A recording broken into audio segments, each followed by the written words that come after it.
Izzy had always been uneasy around mirrors, but the antique one bolted in her new apartment's hallway was unavoidable. From the first night, strange things happened. As she passed the mirror, Izzy noticed a smudge of handprint. She wiped it, but it was still there.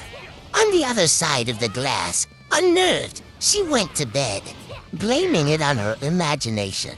The next morning, while brushing her hair, she noticed her reflection was a bit slower. She stopped, staring at the glass. Her reflection did the same, but her eyes looked wrong darker. Emptier, she hurried out, trying to shake the feeling something was off. Days passed, and the mirror's oddities grew worse. Her reflection would sometimes smile when she didn't, or she'd see movement in the corner of her eye.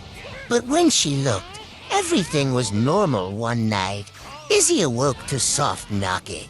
It was coming from the mirror, terrified. She stared at her reflection. It smiled slowly and knocked again. Izzy threw a blanket over the mirror, but the knocking continued. She didn't sleep that night. Desperate, she called her friend Narita. When Narita arrived, they decided to remove the mirror. "Let's take it down and smash it," Narita suggested.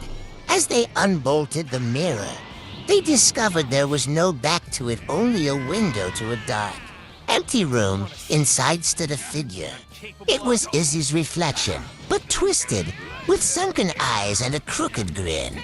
It slammed against the glass, cracking it, its face pressing through the jagged lines. "We have to go," Narita shouted, dragging Izzy away. They fled the apartment, but Izzy could still hear the mirror shattering behind her, and the eerie sound of her reflection's laughter echoing in the hallway. Even after moving, Izzy never stopped checking mirrors.